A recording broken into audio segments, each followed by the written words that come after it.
Hello friend, आप सभी का डीएम मैथ सॉल्यूशन में स्वागत है। आज हम पढ़ेंगे अरस्तु द्वारा संविधान का वर्गीकरण। अरस्तु ने हर जगह का अलग अलग संविधान बनाया है। हर जगह का जिस प्रकार से नागरिक होंगे उस प्रकार से वहाँ का संविधान होगा, और उन्होंने कई संविधानों को अलग अलग रखा है। आइए हम उसी संविधान के बारे में आज अध्ययन करेंगे। अरस्तु के द्वारा किस प्रकार से राजा होगा और वहाँ के नागरिक किस प्रकार से रहेंगे, उन्होंने यह सारी व्यवस्था भी बताई है। इसके बारे में हम आज अध्ययन करेंगे। अरस्तु के अनुसार क्या है, संविधान नागरिकों की एक व्यवस्था है अथवा वह जीवन की एक विधि है जो न्यूनाधिक अंश में राज्य के बाहरी संगठन का आदेश देती है। अरस्तु के अनुसार बताया जा रहा है कि जो संवैधानिक नागरिक की एक व्यवस्था बताई है वह एक जीवन की विधि है, मतलब जीवन का एक नियम है जो उसी नियम के अनुसार वह एक संगठन बनाया जाता है उसी नियम के अनुसार, और उस संगठन का अंतर्गत जो नागरिक सभी अपना जीवन यापन करते हैं वह संविधान के अंतर्गत आते हैं। अरस्तु के मतानुसार राज्य और संविधान में कोई अंतर नहीं होता है। अरस्तु के अनुसार बताया जा रहा है या तो राज्य का निर्माण करे या संविधान, बात एक ही है, इसमें कोई अंतर नहीं है, क्योंकि संविधान का परिवर्तन राज्य का परिवर्तन होता है। यदि संविधान में किसी भी प्रकार के नियम में बदलाव किया जाता है तो वह समझा जाता है कि राज्य में बदलाव हो गया, इसलिए उन्होंने संविधान और राज्य को एक ही माना है। अरस्तु यूनान के राज्यों का उदाहरण से सिद्ध करता है कि संविधान का परिवर्तन राज्य का परिवर्तन है। अरस्तु यूनान के जो व्यवस्था है उस व्यवस्था के आधार पर उन्होंने बताया कि जो यहाँ की जब विधि बदलती है तो माना जाता है कि राज्य बदल रहा है। इसीलिए उन्होंने यह सिद्ध किया कि संविधान का परिवर्तन राज्य का परिवर्तन है। यह एक क्रांति है। शासन नागरिकों के उस वर्ग को कहते हैं जो राज्य में व्यवस्था और नियंत्रण रखता है। शासन उस नागरिक के हाथों में देते हैं जो कहते हैं कि राज्य में जो व्यवस्था बना सके, जो नियंत्रण रख सके, वह सभी भागों में विशेषता जिसमें संप्रभुता निहित हो, उसे ज्ञान हो, संप्रभुता हो, मतलब वो उस पर राज्य कर सके और उस पर देख रेख कर सके, उसका संचालन करता हो, उसे संचालन करना पता हो।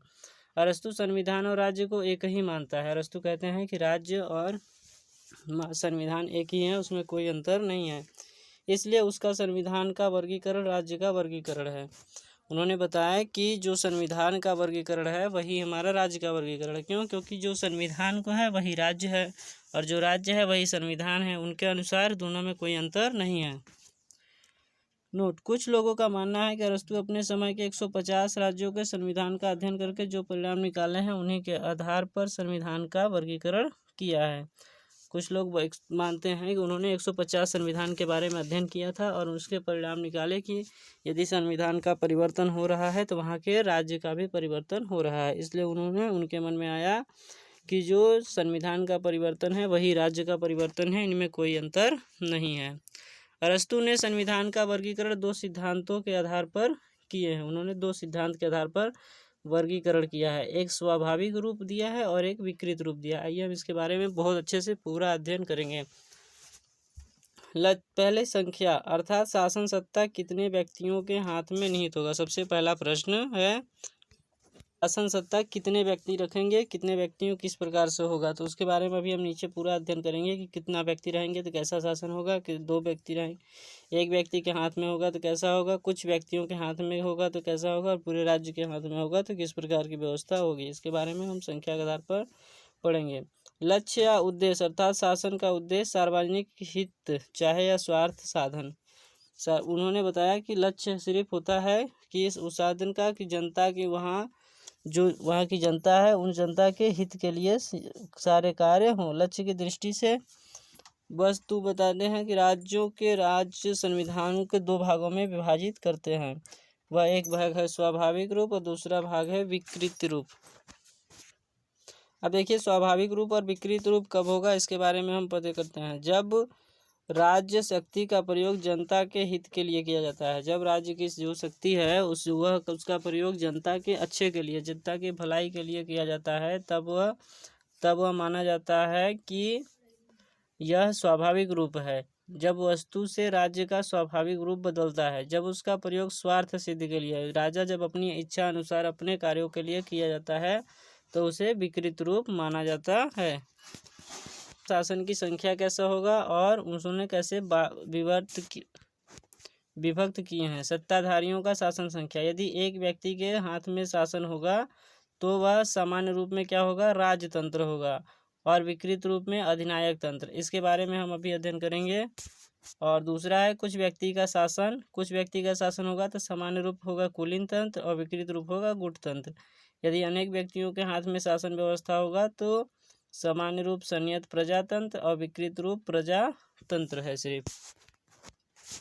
अब देखिए, एक व्यक्ति के हाथ में शासन होगा तो क्या होगा। जब सर्वोत्तम सत्ता एक व्यक्ति के हाथ में होती है और वो उस सत्ता का प्रयोग जन साधारण के हित के लिए करता है तब वह व्यवस्था राजतंत्र कहलाता है।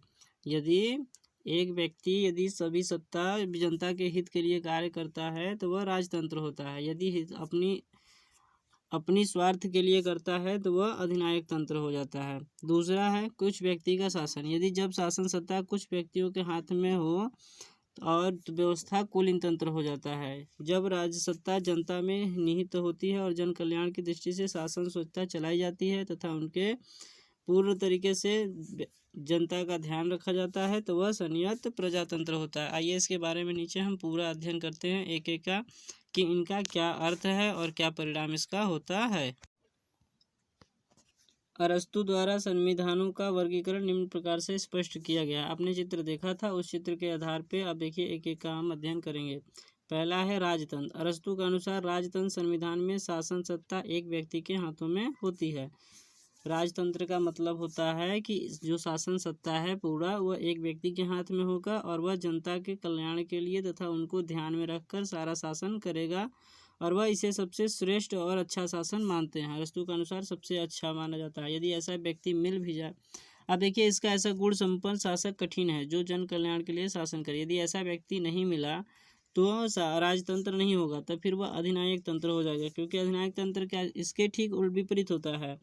यदि राजतंत्र कब होगा, जब उत्तराधिकारी एक अच्छा होगा और वह गुण संपन्न होगा और सारा कार्यभार अच्छे से संभाले। यदि वह इसी के ठीक विपरीत दूसरा है अधिनायक तंत्र जो विकृत रूप का दूसरा है। ये विकृत रूप का पहला है। वह एक व्यक्ति जिसके हाथों में शासन सत्ता है जब स्वार्थ सिद्ध में लग जाता है, जब वो अपनी इच्छा अनुसार अपनी ही भलाई सोचता है, अपने घर की भलाई सोचता है और सभी के हित के लिए न भूला जाता है, सार्वजनिक हित भूल जाता है, तब राज्य का रूप राजतंत्र से अधिनायक तंत्र हो जाता है। यही है वो सामान्य रूप है और ये विकृत रूप है। दूसरा देखिए कैसे है कुलीन तंत्र। जब शासन सत्ता कुछ व्यक्तियों के हाथ में निहित होती है और कानून के अनुसार जन कल्याण की दृष्टि से शासन करते हैं तब उसे कुलीन तंत्र कहा जाता है। जब शासन सत्ता कुछ व्यक्ति के हाथ में निहित रहता है लेकिन देखिए कुलीन तंत्र बुद्ध और गुण द्वारा संचालित एक कानून प्रिय शासन है जो जन कल्याण का ध्यान रखता है। लेकिन यह प्रणाली अस्थायी नहीं है। क्यों? क्योंकि समय के साथ इसका पतन होता रहता है। कुलीन तंत्र बुद्धि गुण होना जरूरी होता है और यह ध्यान रखकर उसे कार्य करना होगा। इसी के ठीक विपरीत क्या है गुट तंत्र। गुट तंत्र क्या है कि वह एक गुट बनाकर और अपनी भलाई ही करने लगे, जनता का भलाई भूल गए। तो ये कुलीन तंत्र से गुट तंत्र में परिवर्तन होता है। कुछ धनी व्यक्ति गुट बनाकर स्वार्थ सिद्धि के लिए शासन करने लेते हैं और संध्या निकाय का गुट भ्रष्टाचार का सहारा लेकर जनता की स्वतंत्रता का अंत करते हैं। वह जनता के भ्रष्टाचार में लगा देते हैं, अपने भ्रष्टाचार फैलाने लगते हैं और जनता का स्वार्थ भूल जाते हैं, सिर्फ अपना स्वार्थ देखते हैं। तो यह कुलीन तंत्र से गुट तंत्र का निर्माण हो जाता है। संयत प्रजातंत्र पांचवा है। ये सामान्य रूप का तीसरा है और विकृत रूप का ये तीसरा है। तो सामान्य रूप का संयत प्रजातंत्र है, विकृत रूप का प्रजातंत्र। संयत प्रजातंत्र जिसे अरस्तु पॉलिटी का नाम देते हैं, वह राजनीति का नाम देते हैं, जो सारी जनता के हित के लिए किया गया शासन है। वो कहते हैं कि यह शासन जो बताया गया है वह पूरी जनता के लिए हित के लिए किया गया शासन है। यह शासन सत्ता जनता में ही निहित होती है और वह कानून के अनुसार जन कल्याण का ध्यान रखकर शासन का संचालन करती है। यह व्यवस्था अधिनायक तंत्र और गौरतंत्र के दोषों से मुक्त होने के कारण इसे स्वर्णिम मध्यम मार्ग माना जाता है, जिसे अरस्तु पूर्ण रूप से संयत प्रजातंत्र को ही स्वीकार करते हैं। क्योंकि जो पॉलिटिक्स जो संविधान बनाया जाता है वो संविधान के नियमानुसार ही इसका सारा नियम परिवर्तन होता है। इसे या संविधान का परिवर्तन या राज्य का परिवर्तन होता है। लेकिन इसके भी दोष हैं। इसके दोष प्रजातंत्र। अरस्तु जिसे प्रजातंत्र नाम देता है वह वास्तव में भीड़ तंत्र है। उसमें बहुत ज़्यादा लोग हो जाते हैं। जब संयत प्रजातंत्र में निर्धनों की संख्या अधिक बढ़ जाती है, निर्धन जो अधिक धनी नहीं है, वह उनके धन की अभाव है, तब वह अतिवादी प्रजातंत्र भीड़ तंत्र का स्थापना कर देते हैं, जिसे अरस्तु प्रजातंत्र कहता है। अतिवादी का मतलब वह अपने लिए सारी व्यवस्थाएं करते हैं और दूसरे की जनता के लिए पूर्ण तरीके से भूल जाते हैं, लेकिन उसमें प्रजा का भला संपन्न पूरा नष्ट हो जाता है, सिर्फ वह अपनी ही भलाई का व्यवस्था करते हैं, तो यह प्रजातंत्र हो जाता है। वह शासन कानून के अनुसार ना होकर सभी की इच्छा के अनुसार होता है और निर्धनों की भीड़ अपने स्वार्थ के लिए शासन सत्ता का प्रयोग करती है, इसे हम प्रजातंत्र का नाम देते हैं। ये था पूरा अरस्तु के संविधानों का वर्गीकरण। अरस्तु ने 3 रूप से संविधानों का वर्गीकरण किया था, सामान्य रूप और विकृत रूप ना। तो इसी के बारे में हम अध्ययन किए। वीडियो अच्छा लगे तो लाइक, सब्सक्राइब एंड शेयर करें। धन्यवाद।